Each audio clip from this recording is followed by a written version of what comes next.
चलाए थोड़ी देर। जो उपस्थित महाराज शिवनाथ जी महाराज साहब, भाई नवीन सिलू युवा नेता, हमारे बलदेव जी सारण, मदन जी,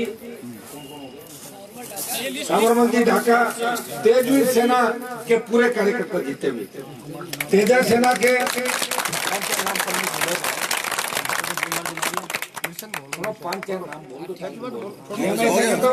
सम्मानित मंच बोलते सारे आगे मान लो आप, सम्मानित मंच, तेजवीर सेना, तेजा सेना, जितने भी संगठन जो मेरे स्वागत के लिए आए, सब मेरे भाइयों का हृदय से स्वागत करता हूं, आभार प्रकट करता हूं। बहुत बहुत आपको धन्यवाद कि रतनगढ़ के अंदर, वैसे रतनगढ़ में स्वागत तो मेरा पहले कई बार हुआ है, लेकिन चौराही पे हुआ स्वागत, शहर में आप पहली बार लेके आए हो मुझे, इसके लिए भी आपको बहुत बहुत धन्यवाद।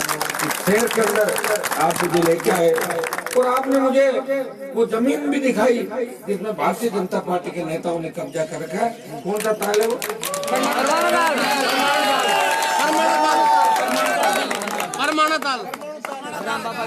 जो भी जमीन है, जो भी ताल है, अगर हमारी सरकार बनी तो उसे मुक्त करा देंगे जिन्होंने भी कब्जा कर रखा है। ये मैं विश्वास आपको दिलाना चाहता हूँ। मेरे भाइयों, रतनगढ़ सरदार शहर और चूरू के जवानों के अंदर आज मैंने वो जोश और जज्बा देखा है जिसे देख के लग रहा है कि मिशन 18 पूरा होगा। चूरू की धरती के ऊपर जिस तरह किसान का बेटा अपने भाई हनुमान बेनीवाल का स्वागत सत्कार करने के लिए उमड़ा, ये तो दुनिया की ताकत 29 तारीख का रिकॉर्ड बनने से रोक नहीं सकती। 29 तारीख को हम बड़ी हुंकार भरेंगे और हुंकार की आवश्यकता में इसलिए पड़ गई कि 70 साल की व्यवस्था में बदलाव करना था। विपक्ष की भूमिका कोई नहीं निभा रहा था, भाजपा शोषण कर रही थी और कांग्रेस चुप बैठी थी। कांग्रेस के नेता वसुंधरा के घर पे हाजिरी लगा के खड़े रहते थे ट्रांसफर और ट्यूबवेल हैंडपंप खुदाने के लिए। तब आपका भाई हनुमान बेनीवाल राजस्थान के अंदर अकेला लड़ता रहा, उन अपराधियों से लड़ता रहा जो किसान के बेटों के सीने पे गोलियां चला रहे थे, उन पे भी उनके खिलाफ भी लड़ाई लड़ी। हनुमान बेनीवाल ने राजस्थान के अंदर लड़ाई लड़ी और अपराधियों को उनके अंजाम तक भी पहुंचाया। मेरे भाइयों, मैं इतना ही भरोसा आपको दिलाता हूँ, मेरी एक ही जिद है कि 70 साल की व्यवस्था को मैं बदलूं। मैं चाहता हूं कि किसान का बेटा और चाहे कोई व्यक्ति थाने तहसील में जाए तो थानेदार उसका सम्मान करे और तहसीलदार बोले कि आओ बैठो पानी पियो। ये ऐसी व्यवस्था नहीं करते। क्या आप पैसा देकर अपना काम कराओ, एमएलए का फोन करे उसका तो काम हो जाए और एमएलए जिसके पास नहीं हो उसका काम नहीं हो। ये अंग्रेजों के जमाने का पुलिस एक्ट है, इसमें बदलाव करेंगे। मेरी हुंकार का पहला मुद्दा था कि मैं राजस्थान के किसानों का संपूर्ण कर्जा माफ कराऊंगा। 1 साल पहले नागौर की धरती से मैंने आह्वान किया था, 5 लाख जवान किसान नागौर के अंदर छुटा और उसके बाद बाड़मेर के अंदर दोबारा लाइसेंस को रिन्यू किया, उससे बड़ी रैली बाड़मेर में की, फिर बीकानेर और सीकर के अंदर और चारों रैलियों के अंदर रतनगढ़ सरदार से और चूरू के जवानों का जोश हमेशा मुझे देखने को मिला और आपका सहयोग आशीर्वाद बॉर्डर पे लेके हर जगह मिला। इसीलिए कल मैं बाड़मेर के अंदर था, उनको आमंत्रित करने के लिए गया और आज दूसरे राउंड के अंदर बीकानेर और चूरू को रखा क्योंकि ये जोशीले इलाके हैं और यहाँ से जो तूफान उठेगा वो जयपुर के अंदर सुनामी बन जाएगा और सुनामी के अंदर न तो गहलोत नजर आएगा, न वसुंधरा दिखेगी और न उत्तर प्रदेश का रहने वाला पायलट दिखेगा। उड़ जाएंगे। मेरी पहली मांग थी कि किसानों का संपूर्ण कर्जा माफ हो, दूसरी मुफ्त बिजली, तीसरी स्वामीनाथन आयोग की रिपोर्ट लागू हो, चौथी मेरी हुंकार की मांग थी राजस्थान के अंदर जो मैं लड़ाई लड़ रहा हूँ, जन आंदोलन मैंने खड़ा किया राजस्थान के अंदर कि टोल मुक्त राजस्थान हो, किसान के बेटों को रोजगार मिले, बेरोजगारी भत्ता मिले। ये हमारी हुंकार का ही परिणाम है कि बीकानेर की रैली के बाद जब बजट सत्र था तो वसुंधरा बैकफुट में आ गई और 50,000 का कर्जा माफ किया राजस्थान के किसानों का। दूसरा, 1 लाख नौकरियां निकाली और आचार संहिता से 3 घंटे पहले 5 हॉर्स पावर तक की बिजली भी राजस्थान के किसानों की माफ कर दी। ये हनुमान बेनीवाल की और राजस्थान के किसान के बेटों की लड़ाई का ही परिणाम था। अगर आप सोते रहते तो इतना काम भी वसुंधरा से नहीं करा पाते। क्योंकि जो अपने घरवाले की नहीं हो सकी वो आपकी कहां से होगी। जिसके साथ 7 फेरे लिए थे, जब उसको धोखा दे दिया तो राजस्थान की जनता की मिसाल थी क्या उसके सामने वसुंधरा के सामने। और जो नेता उसको राजस्थान के अंदर राजनीति करने के लिए लाए थे, उन नेताओं को धोखा दे दिया। तो आप और हम तो लगते ही क्या है। मैं तो जल्दी से ही वसुंधरा के जाल से मुक्त होके भाजपा छोड़ के लड़ाई की शुरुआत की। और मैं राजस्थान के जवानों किसानों को धन्यवाद दूंगा कि आपने लड़ाई को अंतिम चरण के अंदर पहुंचा दिया। स्वामीनाथन आयोग की रिपोर्ट भी आंशिक लागू हुई। जो मूंग पिछली बार 4000 के अंदर बिकता था, इस बार 7000 के अंदर बिक रहा है। ये हमारी लड़ाई का ही परिणाम है। मेरे भाइयों, हमें और लड़ाई लड़नी होगी राजस्थान में। जब तक सत्ता पे काबिज नहीं हो, लड़ाई लड़ते रहो। आपके यहाँ से भी सत्ता पक्ष के विधायक होंगे, अभी मंत्री थोड़ी राजकुमार खान मंत्री नहीं मंत्री।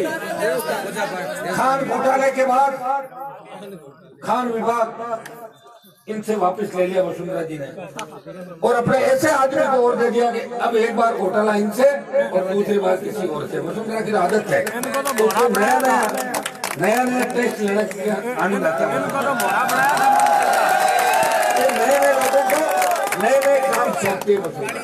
मेरे भाइयों, यह मैंने कोई विकास गांव के अंदर नहीं देखा। हाईवे जरूर बने, टोल के पास से निकलोगे निकाल देते हैं। वैसे टोल पे भी अपने ही कर्मचारी बेचारे ज्यादातर वो तो रोज कहते हैं कि साहब टोल माफ कराओ ना, लाल छूटे हमारे। तो स्टेट हाईवे के डंडे तो मैंने ऊपर करवा दिए। अब बचा नेशनल हाईवे। 29 तारीख को इतनी तादाद में इकट्ठा हो जाना कि मोदी का पजामा भी ढीला कर देना। मेरे भाइयों, मैं पूरे राजस्थान के अंदर घूमा हूँ। हमें अगुवाई करनी होगी। हम बड़े भाई के रूप में चलेंगे। राजस्थान का दलित, राजस्थान का मुसलमान, राजस्थान के 36 कौम के लोग, और इस बार तो ऐसा लग रहा है कि राजस्थान में ब्राह्मण भी हमारे साथ चलेगा। क्योंकि वसुंधरा ने ब्राह्मणों की चटनी बनाने में भी कोई और कसर नहीं छोड़ी, पूरी चटनी बना दी। ठीक है ना। तो हम सब मिलकर नए राजस्थान का निर्माण करेंगे। हमारा किसी जाति से झगड़ा नहीं, सब हमारे भाई हैं। और 36 कौम का विकास होगा जब राजस्थान का विकास होगा। हनुमान बेनीवाल 36 कौम को साथ लेके नए राजस्थान के निर्माण में चलेगा। मैं भगत सिंह की भूमिका के अंदर लड़ रहा हूँ मेरे भाइयों, और मेरे छोटे भाई भी भगत सिंह की भूमिका के अंदर है। पिछले 5 साल के अंदर जो भी अन्याय अत्याचार राजस्थान के अंदर हुआ, इसमें सबसे बड़ी लड़ाई किसने लड़ी? तो किसान के बेटों ने लड़ाई लड़ी। हमारे शेर के किसान के बेटे भी और दूसरी जातियों में नौजवान भी इस लड़ाई के अंदर आगे हुए। और 4 उनका रैलियों के अंदर आपने इतना समर्थन दिया कि सरकारें हिल गई। और बाड़मेर और नागौर की रैली के बाद तो दिल्ली में यह चर्चा चली कि आखिर राजस्थान के अंदर ये जवान क्या चाहता है। एक दिशा में 5-5 लोग इकट्ठे हो रहे हैं। मोदी की सभा में तो 1 लाख की भीड़, और हनुमान बेनीवाल को आशीर्वाद देने के लिए 5 लाख लोग पाकिस्तान। अब दिल्ली में भूचाल आया, लेकिन भूचाल अधूरा था क्योंकि जयपुर में आना जरूरी है। इसलिए मैंने तय किया कि मैं जयपुर में इतनी बड़ी रैली करूंगा कि मैं देश की सारी रैलियों का रिकॉर्ड ही तोड़ दूंगा, ताकि हमेशा का झंडे की। तो मैंने कहा 15 लाख लोगों की रैली करूंगा। अभी बड़ा मैदान नहीं मिल रहा मुझे, 2-3 दिन के अंदर मैं इतना बड़ा मैदान ढूंढ लूंगा। और इतना बड़ा वहाँ होगा मैदान, जब आप आओगे आपको आनंद आ जाएगा कि वाह क्या मैदान है और क्या मैदान चुना है। और देश भी इस रैली को देखेगा, क्योंकि राजस्थान से भी अब देश के अन्य राज्यों को उम्मीद है कि राजस्थान में भी नई पार्टी आएगी जो अन्य लोगों के साथ मिलकर इस नए राजस्थान का निर्माण करेगी। मेरे भाइयों, वसुंधरा ने गहलोत ने 98 से 3 के बीच भ्रष्टाचार किया।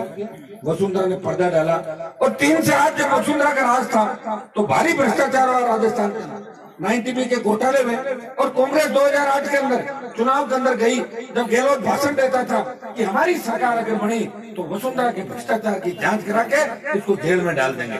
8 से 13 में किसकी सरकार बनी? कांग्रेस की। कोई जांच नहीं हुई। मैं विधानसभा में 8 से 13 में भी था और इस बार भी था। उस समय में भी मैं निर्दलीय टाइप ही था, बीजेपी जीता था। 1 महीने बाद वसुंधरा से लड़ लिया, तो मैं तो दोनों तरफ बीच में बैठता था, दोनों पार्टियों से लड़ता था। और अगली बार वैसे अकेले ही लड़ रहा हूँ राजस्थान के अंदर। तब भी मैं रोज कहता था कि गहलोत जी आप वसुंधरा के भ्रष्टाचार की जांच कराओ। और आखिरी जब सत्र था 2013 का, तब मैंने गहलोत को कहा कि मैंने कहा वसुंधरा की छोड़ो, वसुंधरा का चपरासी धीरेन्द्र कमतान जो खासा कोटी का कालीन चोर के भागा है, आप उसको ही गिरफ्तार कर लो, हम तो मान जाएंगे। लेकिन उसने नहीं हुआ गहलोत को, क्योंकि गहलोत वसुंधरा मेले में एक सांपनाथ है, दूसरा नागनाथ है। एक नाग पंचमी को एक नाग को दूध पिलाओ और दूसरी नाग पंचमी को दूसरी नागिन को दूध पिलाओ। एक नागिन है और दूसरा नाग है, और यह एक सांपनाथ है और दूसरा नागनाथ है। ऊपर का देख लो, एक गप्पू है और एक पप्पू है दिल्ली का।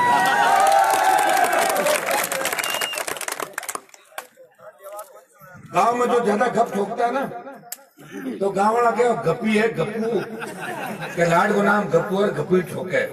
तो एक गप्पू गप्पीर ठोकता है दिल्ली में, और दूसरा है पप्पू जो जहाँ भी भाषण देता है 20 मिनट में 25 बार तो खुद ही कहता है जैसे मच्छर सारे इसको ही काट रहे। कैसी हरकतें करता है भाई, मतलब उसको देख, उसका भाषण सुन लो। अगर किसी को हंसी नहीं आ रही हो, राहुल गांधी का भाषण सुना दो, वो अपने आप ऑटोमेटिक हंसने लग जाए। तो मेरे भाइयों, देश का दुर्भाग्य देखो, ये तो सेमीफाइनल है राजस्थान के अंदर। अभी तो राजस्थान का सेमीफाइनल जीतना है। गहलोत पायलट और वसुंधरा को घर बिठाना, जैसे वसुंधरा तो बैठ गई घर पे। जब ब्राह्मण और राजपूत भाजपा की खिलाफत कर रहे हैं, तो इनके तो बूथों में एजेंट नहीं मिलेंगे राजस्थान।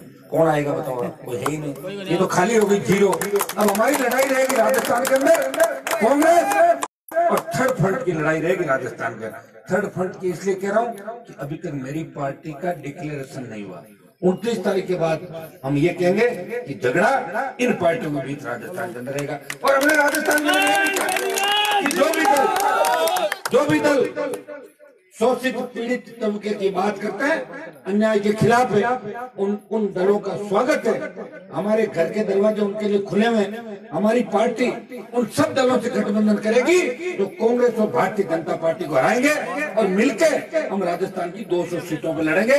हम इस बार चुनाव को खाली नहीं जाना देते, तीर निशाने पे लगना चाहिए। और मेरे भाइयों, मैं आपसे भी आह्वान करूंगा, जिस तरह अर्जुन को मछली की आंख दिखाई दे रही थी, आपको भी तीसरा मोर्चा दिखाई देना चाहिए राजस्थान का। जब वोट डालना चाहिए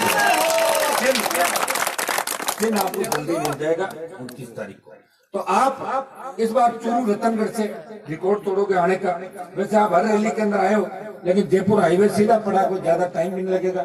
जितने जवानों के पास गाड़ियां हैं, वो तो उस दिन सारी गाड़ी के अंदर 5-10 सवारी लेके एक दिन चलना है जयपुर, जिस तरह साला चल जाते हो अपने घर के। क्योंकि ये लड़ाई व्यवस्था परिवर्तन की लड़ाई है। आप देखना, जिस तरह मैं खुल के आया हूँ, इस प्रदेश की 36 कौम इस राजस्थान को बचाने के लिए खुल के आएगी। हमें पहले राजस्थान को बचाना है। अगर राजस्थान नहीं बचेगा तो हम कहाँ पे जाएंगे? इसलिए राजस्थान की संस्कृति और राजस्थान के गौरव को, जिसको वसुंधरा ने कलंकित किया, भ्रष्टाचार को जन्म दिया, उस वसुंधरा और गहलोत को, जिसने वसुंधरा के भ्रष्टाचार को प्रोटेक्शन किया, उसमें पर्दा डाला, हमें दोनों को घर बिठाना है। हमारा गौरव और संस्कृति, हम 36 कौम के लोग मिलकर नए राजस्थान का निर्माण करेंगे। हम वो राजस्थान चाहते हैं तो रात की 12 बजे भी हमारी बहन बेटियां सड़कों पे निकले, मजा ले, कोई सामने देख ले। आजकल तो हालात क्या है, बच्चे इधर उधर होती, 2-2, 3-3 साल के मासूम बच्चों को उठा के ले,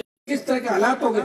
आपके लक्ष्मणगढ़ के अंदर सीआई को गोली मार दी, राजगढ़ में कोर्ट परिसर में गोली मार दी, अनंतपाल जेल से भाग गया, मंत्रियों का क्षण में राजेंद्र राठौड़ दारा सिंह जाट का एनकाउंटर करा रहा है, वसुंधरा फोन कर रही है कि दारा सिंह को मार दो लंदन से। मेरे भाइयों, ये क्या व्यवस्था है? आखिर को तेजाजी महाराज अब नहीं आएंगे, अब कोई कृष्ण भगवान आपके बीच अवतार नहीं लेंगे। हम 29 तारीख को गोविंद देव जी जो कृष्ण भगवान करूंगा कि 29 तारीख को आपको व्यवस्था परिवर्तन के ओंकार के अंदर हजारों लाखों की तादाद के अंदर आना है। और इस बार 18 के मिशन के अंदर आपको ऐसे नेताओं का चयन चूरू विधानसभा क्षेत्र से करना है जो तीसरे मोर्चे का मुख्यमंत्री बनाए। अर्जुन को जिस तरह मछली की आंख दिखाई दे रही थी, आपको थर्ड फ्रंट का कैंडिडेट हर कॉन्स्टिट्यूंसी से दिखाई देना चाहिए। बहुत बहुत आपको धन्यवाद। जय हिंद।